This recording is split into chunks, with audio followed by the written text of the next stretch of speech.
Welcome to Galactic Grandmother Heart to Heart. My name is April, and my special guest today is Nalinee Diosara. She is a conduit, she's a shamanic practitioner, she is a channel, um, a, a painter. She has beautiful paintings. She does cacao ceremonies, she speaks light language. She sees life and nature and ancestors and plant medicines, all as teachers. And every time I've seen her face, I've been following her on Facebook for quite a while. Besides her beautiful artwork, I every time I see your face, Nalini, I get such a good feeling. Your face is so beautiful and it just has such a beautiful energy about it. So I just wanted to say welcome so much. I feel honored to have you on my um, Zoom call today. No, thank you for having me. Thank you. For my audience that may not be familiar with you, could you just give me a little bit about your own personal background, perhaps where you grew up? So I was born in Thailand, and everyone probably resonate with this being a black sheep. And the path of my childhood, my father and my mother, their relationship didn't go well. So my mother took us, me and my sister, outside the country, and I grew up in New Zealand, and that's when things began kind of make sense for me that um, I was kind of meant to grow up outside the structure in Thailand, the structure in Hmm. Southeast Asia, which can be quite strict. Right. However, later in life, I developed eating disorders and anxieties and depression, and that lasted for more than a decade. And it was, looking back now, it was just the result of confusion, the result of moving around so much and not so called didn't feel as if I had a root on earth, changing cultures, changing languages, etc. And it was a deep resistance because I didn't know how I can fit in. And along that line of being deeply depressed, my art was always a lifeline. Hmm. When I was able to get myself to focus in painting or drawing, I would feel that, okay, there is some kind of unexplainable purpose for me to be here. And then I kind of grew out from anxiety, say, growing out from it was like 30 something years old. Quite late. But it was just simply through acceptance, accepting my parents, accepting things around me, and slowly find my way. And art has always been that lifeline. And I started to meditate because I wanted to expand my imagination. I was just painting portrait, and I felt that was quite. It was kind of getting old.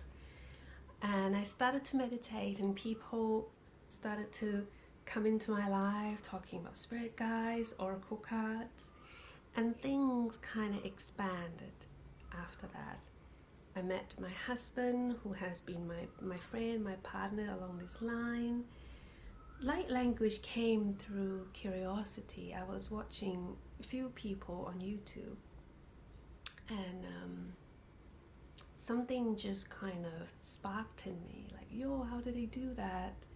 And it felt resonating somehow because me being a so called awkward person, not really knowing how to express myself, and light language just felt so free.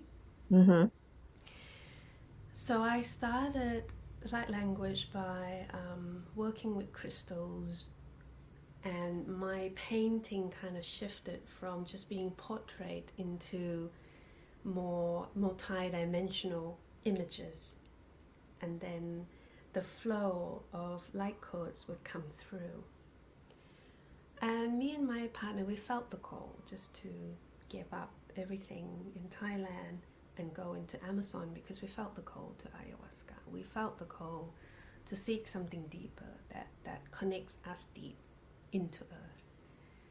Because when I was channeling light language and was able to connect with my galactic families, etc., I felt that that wasn't the end game, because my sense of abandonment and the sense of not wanting to be on earth was becoming louder and louder.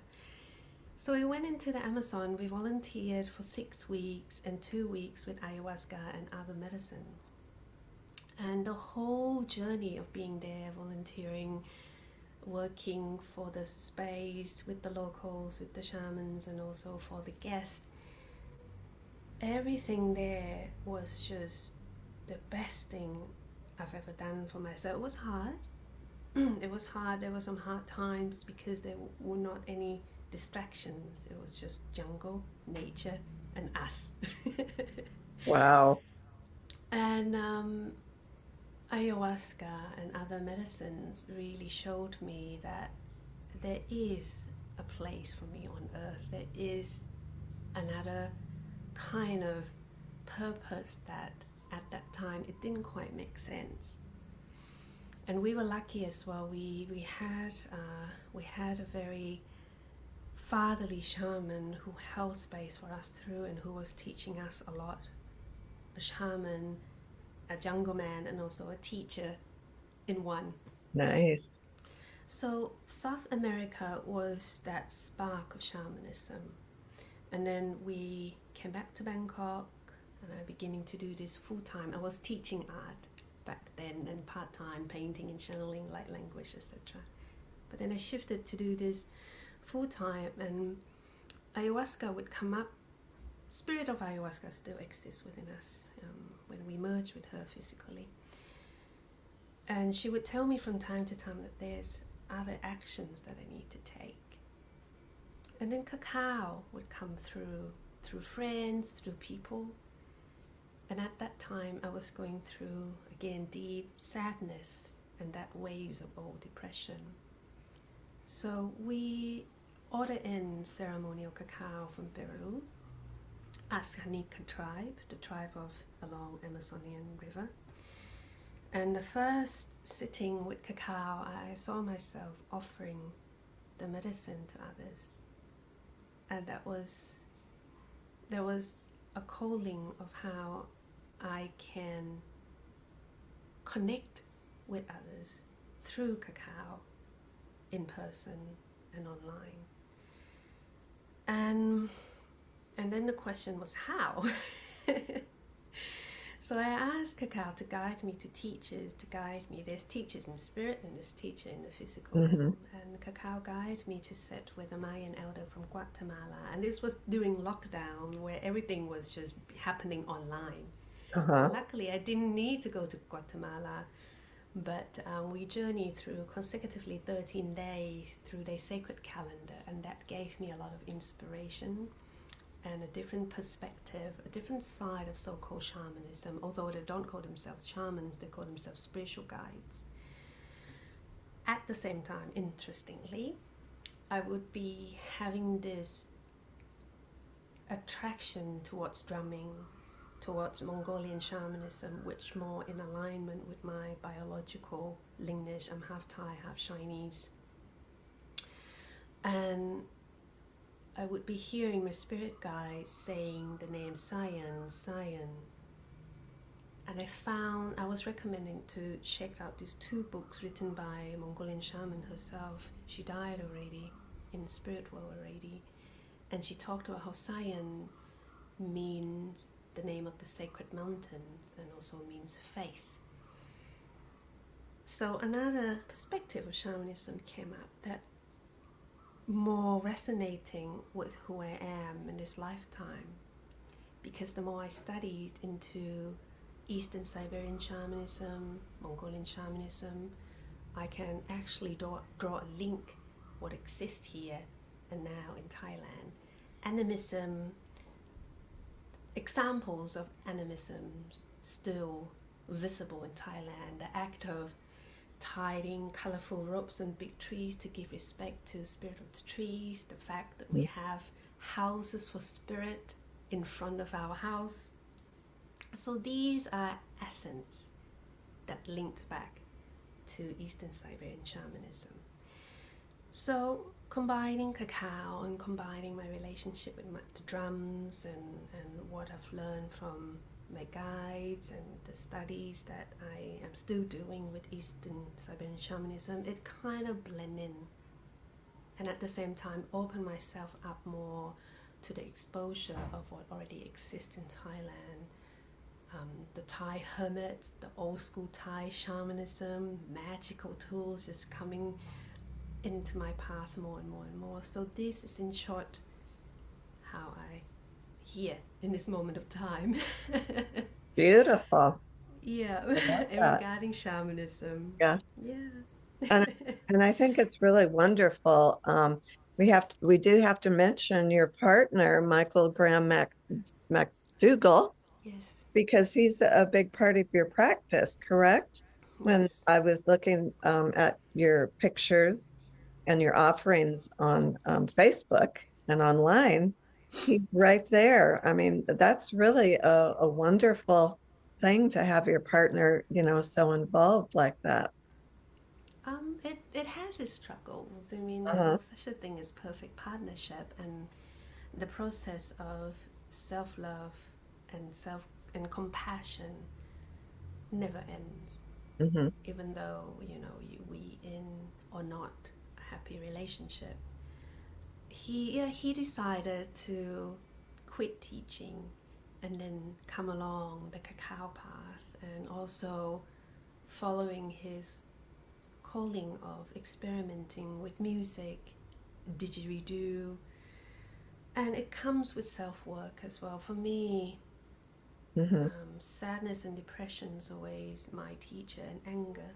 For him, anger, addiction.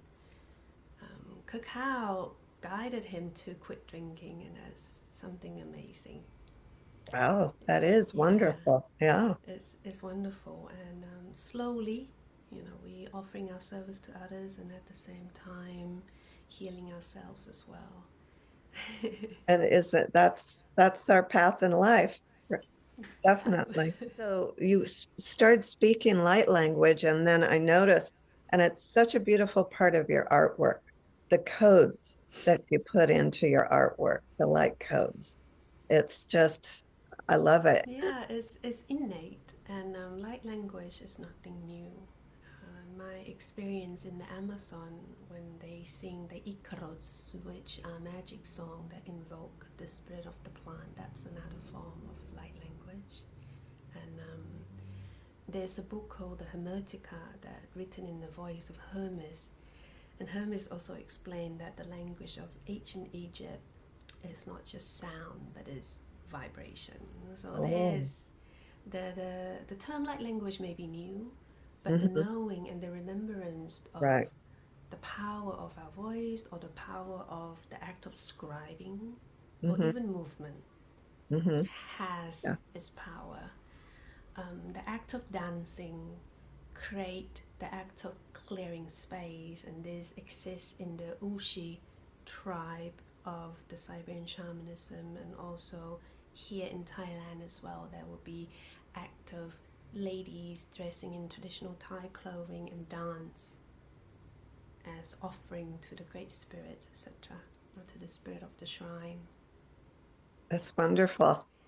Yeah, that's like I'm Native American, and we have our indigenous forms of dance and drumming and so forth. We just finished the 5 days out of time in the Mayan calendar. Yeah. Now, where are we? What kind of influences do we have in the Mayan calendar now? In Um, and please understand that I'm not the person who has the say in this, and this is because they hold a lot of respect towards the calendars. They actually have three, and the person who in the position of guiding the ceremonies and teaching others regarding the calendars, they go through their training and to become the day keeper or spiritual guide. However, I can give some kind of introduction according to my knowledge and my experience. The sacred Mayan calendar is one of the three Mayan calendars that they are using. And 5 days out of the time is actually off the sun calendar, the harp or the app, which is more of the calendar that you use for agricultural purposes. Alongside, the sacred calendar give us indication of sacred energies.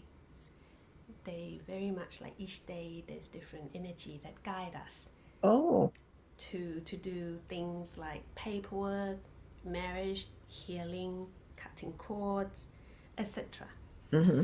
And this 5 days at a time comes from Hub calendar because the sun calendar only have 360 days.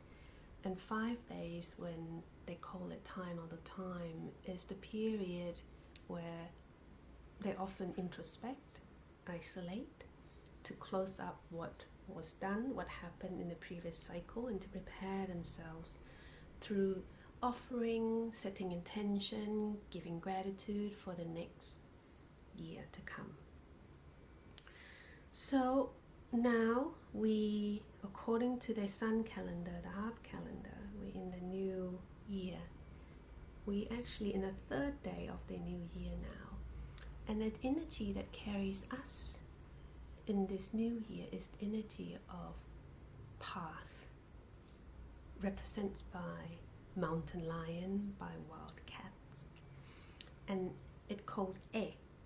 And E is the energy that will carry us through the so-called next 360 days according to the sun calendar.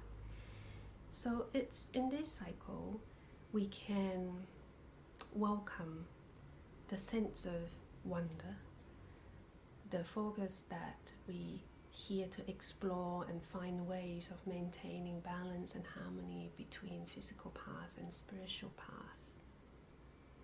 Because air is the path that allow us to walk and learn from both lows and high. If anyone wants to find out more, there's a very good website called mayanreadings.com, and it's written in both Spanish and English. Mayan And if you want, readings. mayanreadings.com, Oh, and you okay. can also book a private reading with her, and she will read your Mayan birth chart, which energy you have, etc. Oh, that's interesting. Yeah. So one thing that I should note is that there's another version that calls the Galactic calendar, and they set time out of time very different to this classic version, which is in July, and it tends to be more popular. But whatever it is, to me, I feel that there's no right or wrong, whatever resonates to Right, different people. right. But just to note that what I talked about is the classic and its tradition calendars that have been used for God know how long. Even the Mayan elders, they don't know who invented the calendars. So, but the galactic version is developed by another person from America, Jose Aguirre, and it seems to be a very popular tool in the new age communities. And yeah, it works for some people, but for me, it's just too complicated. For me, I find Mhm. more resonance with the classic Yeah. ones.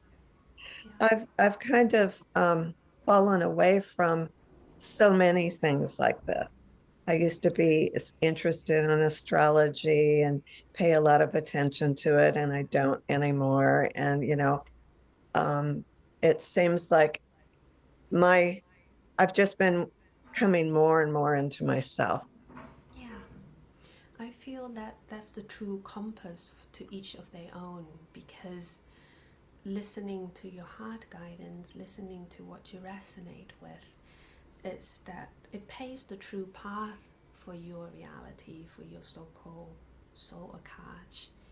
And there are a lot of tools out there, but Hmm. it's not our path to take all of it. It's our part to be selective, to cultivate discernment. Otherwise, it can be pretty confusing. Right. Yeah. Um, you've been talking about the green comet Yeah. quite a bit.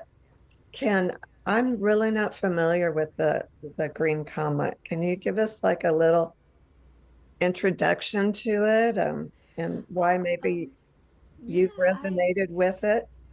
yeah, it started off by one morning I meditated, and there's a voice in my head say, "Okay, look up to the sky." And I'm very similar to you, how I never dig deep into astrology. It Hmm. can be a powerful tool Hmm. and a permission slip, but I find myself, whatever resonate in this moment of now with my path and the Hmm. collective, I bring into the jigsaw puzzle and I let go what doesn't. And what resonating with me with that comet is that the rotation is 50,000 years, meaning the last time it visited Earth was actually through our ancestor of the oh god, I can't pronounce, the Neanderthal and the Denisovan is the ancient human race Hmm. in the Neolithic time.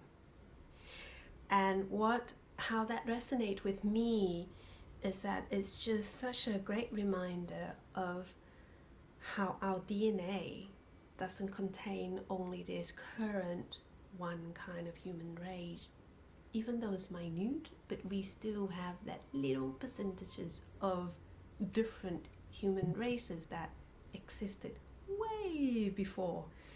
And that timeline would be the timeline where there's strong vibration of Lemuria, strong vibration of Okay. Mu, and the Mu knowledge that water contains memory, water contains knowledge, also inspired the shamans, because shamans learn from nature. Hmm. Natures are teachers to the shamans.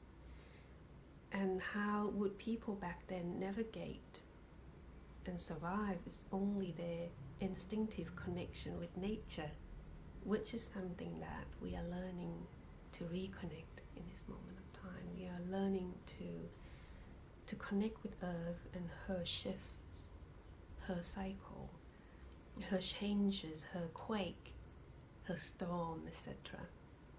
And this is something that I feel our technology is great. It's very advanced, but it's not the only lens. Another lens that can help is the spiritual lens, is our connection with the subtle life force that cannot be seen. And Right. this is why, going back to the classic Mayan calendars, I feel that it's such an advanced technology that has already exists so long before. And to them, they say that, yeah, time is an illusion, but the calendar and time that exist, that we're here to experience, is a tool of measuring our experience on Earth. So it comes this green comet. It's just started by that realization of how we are really a soup, not only of galactic, but soup of different species of human. And now I'm kind of tracking out of curiosity the path of the comet. It started off north, near the North Star, and to the eastern Siberia. I'm pretty sure many shamanic culture, the North Star hold an important key, important portal to connect with the upper world. And then it passes Taurus, and it hung around there near Aldebaran, the eye of the bull, for a while. And Taurus, of course, connect to the Pleiadians energy, again, our ancestors. And now it's kind of hanging near Orion. And Orion giving us a lot of lessons on how we can harmonize our masculine energy, on how we can come inwards, and knowing that our warrior self is not here to fight fire with fire, here to transcend that deep reality and into that awareness. Yeah, it's just been fun to track and taking that as a reflection Uh-huh. of self-development. Right. Yeah, And it is a great reminder that, yeah, just like the shamanism, is you're walking here in this on earth, but you're also living in higher consciousness. There's Yes. it's like the bridge between the two. And I think that's why it's been so important through the ages to all the indigenous peoples, to have you. We always had our shaman, our holy person to help us guide, the tribes. Yeah, I feel that in the older days, um, there are people who born to be shamans and do what they do for the community. Now, in this new day and age, new paradigm of consciousness, the role of shamans maintain according to the needs of the community and the needs of their own path. And the code of conduct as always comes down to maintaining balance. Balance is the key of the shaman, is the key of responsibility. What I personally feel the difference in this new age to the older school of shamanism is that we here to be an example that shamanic connection exists within everyone as well. And we Mhm. here to be the way shower that okay, we all have this shamanic gifts, we all have this ability to connect with spirit. How can we maintain that in balance? How can we be in harmony with our spiritual connection, be in harmony with our humanness, the egoic mind, the egoic desire? How can we be compassionate towards those aspects within us and within the world? And I feel that this comes with the practice of being present, Mhm. the practice of know thyself. Know thyself knows all, heal thyself heals all. It's not about us seeing others, it's about us seeing ourselves, and that is the most important thing. Yeah, thank you. Um, I agree 100%. The path to enlightenment is always within, and I really, I'm sure you agree that we're here to experience the polarity and Yeah, find that balance. yeah. Earth is a school of plurality, and the key to the so-called non-dual is to learn from the extreme duality, unlock the lesson of how we can maintain the middle path, and that's the teaching of Buddha, the middle path. Hmm. And it's okay that Yeah, sometimes we swing. That's right, human nature, but the key is awareness. right. Yeah. Years ago, my guide told me that to be enlightened, you must know the light as well as the dark. Yes. Yes, Yeah. because I was Um, learning here, I was being taught, becoming aware of certain darkness in this world that it was really, you know, bringing me down. I'm saying, why do I have to learn this? But yeah, that was it's the answer. yeah, and it's said as well within balance. There's nothing to be preferred over one another. Not light over dark, or not dark over light, but it encompasses both. Hmm. Yeah. Um, Now you teach channeling and you're a conduit. Um, I'm assuming, which is a dangerous word, um, that you probably channel, you're probably a conduit for your own higher consciousness. Do you channel any other higher consciousness, like extraterrestrial? That's a very interesting question because when I first started, the Lyran family would come through a lot.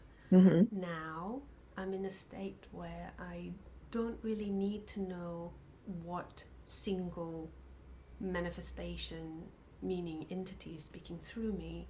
Hmm. Now it feels very much like it's just a higher consciousness. Mm-hmm. And this is something that I make it clear as well, that if you're here to channel a single manifestation of the source, meaning a single personality of entity, then that's your soul agreement, that's your contract, the so-called contract. But if you're able simply to connect with your intuition and also to bring that higher wisdom for yourself and for others, that is too the way to go, because it doesn't really matter who or what we are channeling. What matters is the quality of the message and the energy that's been transmitted. Mm-hmm. Now, this can throw off a lot of because the mind likes to know what it's doing. But the key to align with that state of conduit is to be familiar with what you don't know what you're doing, what the mind doesn't know what you're doing, but you in that center of your heart. Mm-hmm. You into that empty, into that nothingness first, and it comes that question and answer. It comes that the desire to know what's going on, the desire to have a higher, and the desire to express the energy that you are feeling. So we talked about a lot in the workshop as well that, know thyself is the path. Because when you know yourself, you will know your loophole when fear comes up, or when you channel just because you seek a recognition, admiration. These are something you need to know yourself, and something that once you're aware, you can then bring your focus into that nothingness again. Mm-hmm.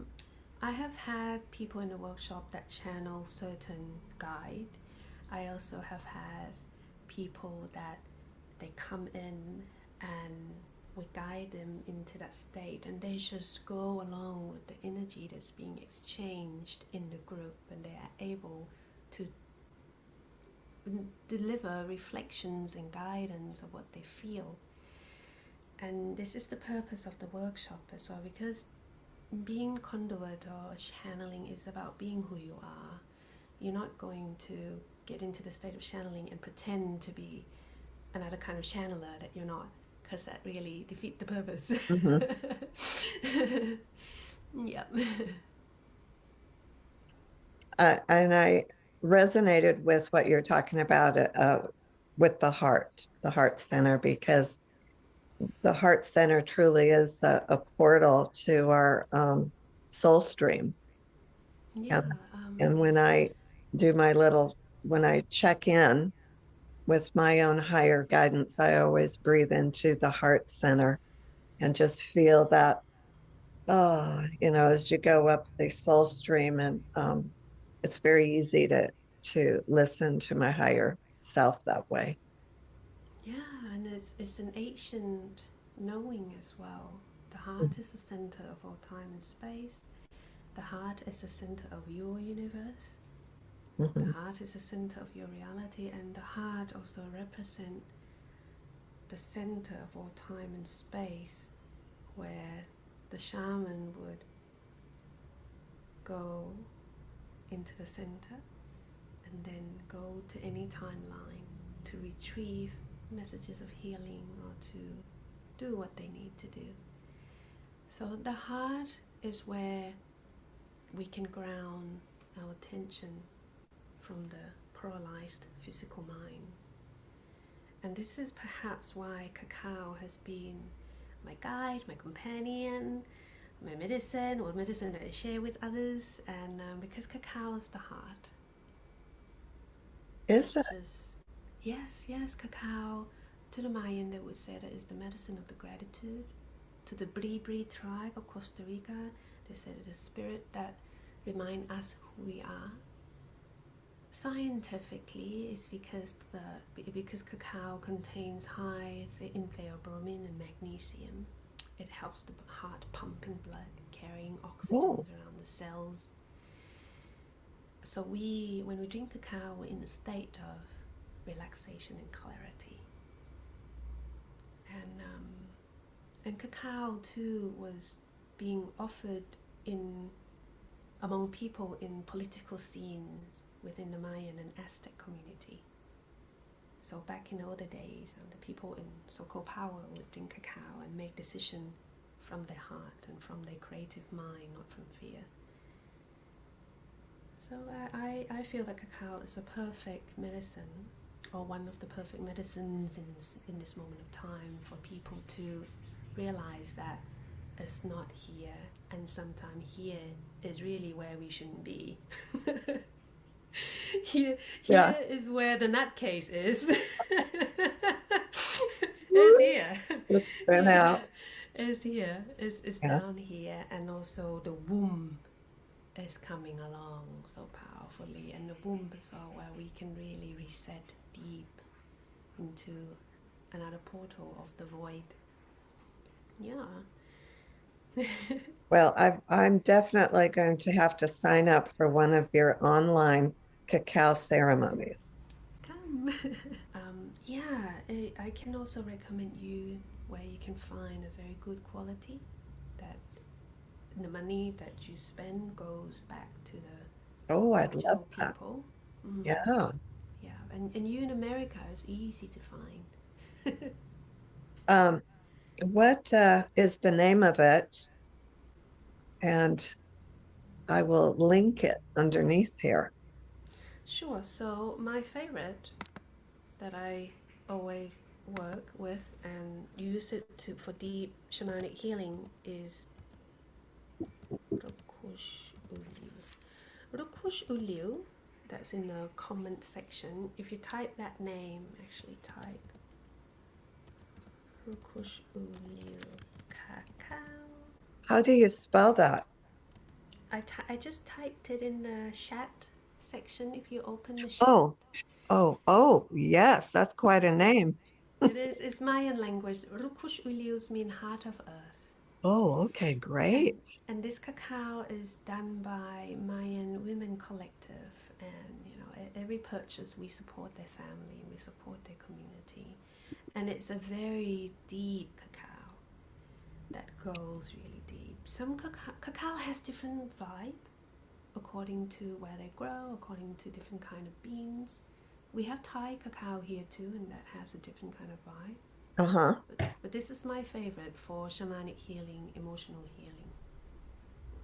And you go through their website, Rukuxulew, and they Uh-huh. will have a page that listed different providers. And then you can check out each provider in the state which is better for your shipping, etc. Oh, okay. Perfect. Well, that's good to know. That's very valuable information, I No, think. it's all Thank about you for sharing. passing it on. It's all How about sharing. how is the spiritual community in Bangkok where you are? Oh, it's yeah. I was asked that question last week, and it's very multidimensional. We will have modalities and workshops that inspired greatly from India, and we would have people and communities that very inspire greatly from what's going on in Bali as well. Oh, yeah.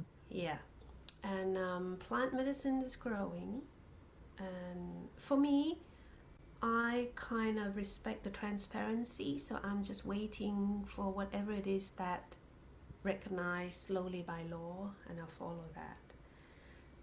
At the moment, cacao is legal, so we're using cacao. Thank goodness, huh?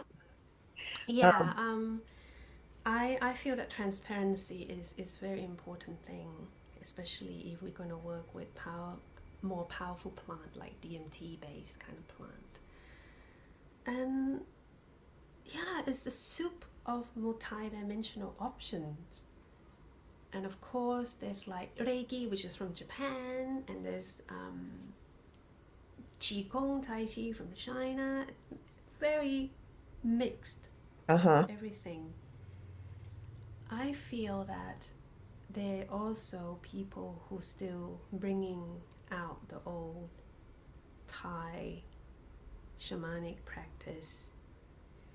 It's greatly protected by limited communities, practiced a lot by monks and hermits. And they based on old school shamanism where they deal with spirits, they deal with ghosts, they deal with dark entities, black or white, dark or light magic spells, etc. So yeah, it really depends to what you want to explore and what really resonate with who you are. For me, it's really about offering a space to inspire people to be aware of themselves. And cacao, along with shamanic drumming, along with didgeridoo and other sounds, and channeling from my guides as well, can really inspire them to drop in further and to know that it's okay not to having to hold on to certain persona all the time, because Bangkok is a very thick concrete jungle and there is a very sticky societal expectations that people perceive of how they should be and how they should live their life. And sometimes it creates conflict with a natural rhythm, and that manifests in different kind of illnesses. So what we do is coming back into the heart and to really inspire them to be aware and to be honest with themselves. It's really up to them too how deep they willing to go. Some people come and they, okay, this is nice, I'll come back again, etc. Some people keep coming, and I'm like, you don't need to come all the time. Go enjoy your life. Well, this seems like a perfect segue into you also teach about the external life mirroring your interior consciousness. Yeah, because I feel that if we can maintain that awareness, that external situation and people are simply like mirrors. We are very much like halls of mirrors in a hall of mirrors. And some mirrors are to be discerned. Some mirrors are to look into it and, okay, what are we learning? And that is part of fast track of growth, fast track of healing. To be honest with ourselves. Yeah, but there's a balance between discern that this doesn't resonate and this, okay, is teaching me something. Now, do you do a practice or technique of energy field clearing, or do What you? we yeah, what we do is that if it's in the channeling session or channeling workshop, is always coming down to neutralizing energy and neutralizing focus, and knowing that any imbalance that arises, there's a part inside of us that resonate with that imbalance. Mm-hmm. So old school would be, okay, there's other entity that possess you, but I feel that in this new day and age we can take responsibility and really go in and ask ourselves what inside of us that's mashing that pain, that keep Right. feeding into that pain, and that's when we can unplug. If it's in cacao ceremony, yes, there will be routine of smudging, and cacao itself soften us down. And deep, powerful cacao, like the one that I recommend to you, people automatically feels like an energetic wash. And then through the drumming, shamanic drum has, with light language as well, has ability to bring things up, stir things up and loosen things up, loosen energy so the energy can flow. And this is when the awareness comes in. Whatever bubbles up, observe and ask yourself what you are learning, coming back to the intention that was set for this journey. Didgeridoo as well has ability to bring energy up. So it's a combination of things that helping people clear so-called energy, but it's all boiled down to know thyself, what's inside, that identify with that pain, identify with that imbalance, and then we can then have so-called disciplines of no longer give any power into that. Right. And it comes to integration. Integration is the most important thing, and this is something that I plant into everyone's awareness, that it doesn't matter how many plant medicine that you have drunk, how many healing modalities you have been to. It's all about integration. How much you can apply into your daily life of what you experience in this kind of setting. And that's also give space for empowerment, isn't it? Uh-huh. Yeah, they get to empower themselves. Yeah, I work in the multidimensional quantum field, and that's basically what you're talking about. When those emotions come up, when those distorted patterns of thinking come up in attitudes and so forth, um, there's a lot of these low frequency emotions we don't need to hold on to anymore. It serves no purpose. We can see them and understand perhaps where they're coming from and then release them. We don't, it's, I do think it's important to integrate and to do exactly what you're talking about. Yeah, because action is the language of the physical world. And I don't own this phrase. It was delivered by Ada Chandler, and I really resonate with that, because we can have a lot of knowledge, a lot of ideas about what is imbalance and what's balanced, but the key is how much you can embody that, how much you can apply that Mm-hmm. onto your path and be that example. Yeah. And, like I was saying at the beginning in the introduction, every time I would see your face on Facebook when you came up, I would always just smile.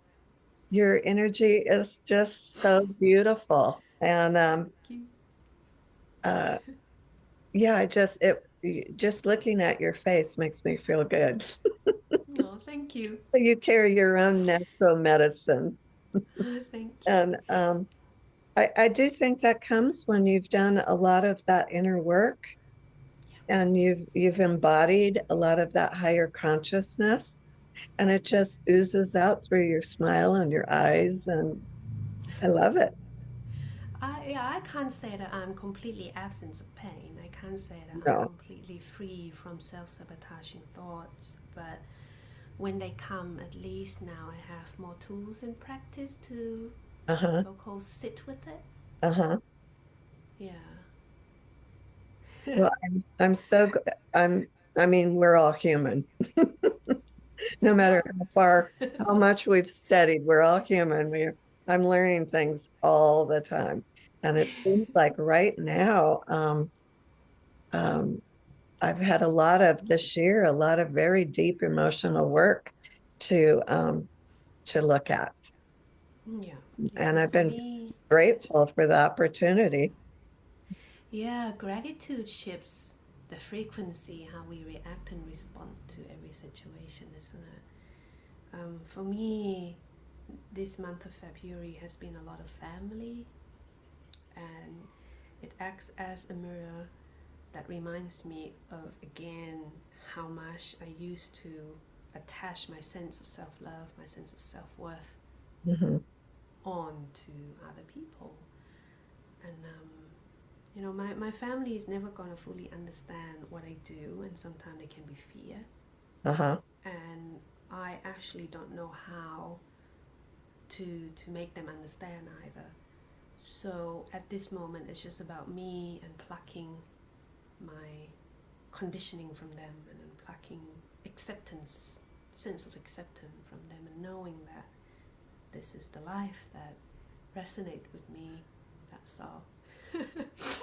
And doesn't that give you a sense of freedom to walk in this world and feel free without having to live up to someone's expectations? really free, yeah. It's been quite a journey, and the journey is still ahead. And yeah, I'm just up to the point where things comes up, and I'm returning into that state of yeah. I know what to do when the time comes. That's all. Hmm. Yeah, I might not have financial plan or retirement plan, but I know what to do when the time comes. Right. Yeah. Then we're going out with what we came in with, Yeah, which yeah, is just exactly. our consciousness. Yeah, Yeah. at the end of the day, my body gonna return to earth, and I would like to be a pine tree after this, or a cat. But I'm also happy just simply floating as consciousness. Well, you could be a cat. Yeah. I'm a cat lover myself. So, I'm allergic, but I love cats. oh, oh. I have one final question, and it's about your art. Yes. Now, when you do pieces specifically for a person, how do you tap into their energy? Do you um, channel something? I mean, how does that work? So first, this is something that I kind of drill within everyone in the workshop as well. Whatever form of channeling, make sure you have physical permission. And to me, physical permission is an act of booking. Once the person book, I have a permission for me to tune into their field. And Uh-huh. it's just very much like I neutralize myself and get into that stream of energetic connection between me, my guys, and theirs, and that energetic web that brought them to book the session with me. And when it comes to art, I didn't ask for theme, I asked for any kind of energies. If it's galactic, then I'll ask, okay, if there's any kind of manifestation of entity that wants to come through. If it's more earth based, I then ask, okay, if it's a plant kingdom, mineral kingdom, or animal kingdom. And I don't receive the whole picture in the beginning. It's very much like I start drawing and okay, it's like this, okay, it's like that, and it takes its own shape and form. Because your artwork is just spectacular, in my opinion. Oh, thank you. It's been a great teacher because I used to have a habit of giving my creative energy a lot, and I wrecked my neck a few years ago. I still go to acupuncture to help sort my back and my shoulders, and my relationship with how I approach art now is shifting to a more slower pace, a more respectful kind of relationship to my rhythm as well. Mhm. Well, thank you. You have so much to thank you Oh, just for thank you. being here. You have so much to offer, and I'm just so grateful that you are in the world with us at this time. Oh, Um, and thank you. Thank you for being the grandmother. I love the name because sometimes I do feel that in the near future I'm going to be in that position as well where I just watch the younger generation do their thing and I'm just maintaining my space like a grandparent, so to yeah, speak. Yeah. I woke up one morning being told that I'm a galactic grandmother, and the Oh. first thing I said was, "What is a galactic grandmother?" Um, and I was told it's a purveyor of galactic truth. And I Mm. didn't have any idea at the time what that would be, but I just had faith that my, inner guidance would teach me and guide me along, and it has. And I do feel blessed to be able to connect with people like you Thank you. around the globe now with the Zoom calls. It's just fabulous. And the whole idea, and I was guided to start this YouTube channel, is to get to expand awareness and to offer different stories, different modalities uh, that people can identify with to assist them on their own journey of self-discovery. And I think you have a lot to offer. You have a lot to offer me. I'm going to be getting a hold of you. Thank I you. You also do intuitive readings. Is that true? Yes, Oh. yes. There's different option of recording or Zoom live like this, and it's very much like the person having a chat with my guides, so to Mhm. speak. Yeah, I yeah. will Well, put all your contact information underneath this. Well, my love, you are so oh beautiful no, thank and you. you bring so many blessings to this world right now that we live in. And it was such a delight to get to speak with you in person.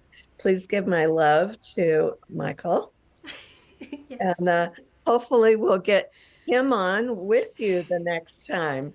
Thank I you. love that. What is it called? The digity do. Didgeridoo. Yeah, I have been at a restorative yoga class, and there was a man using that, and it was powerful. The Yes. vibrations Yeah. that you could just feel in your heart center was amazing. Yeah. Yeah. Yeah. Oh, thank So you. thank you so much for your time. You have a wonderful day over there, You too. Enjoy and your evening. I'll get in contact soon. Mm, Okay. bye bye. Thank Love you. you. Bye.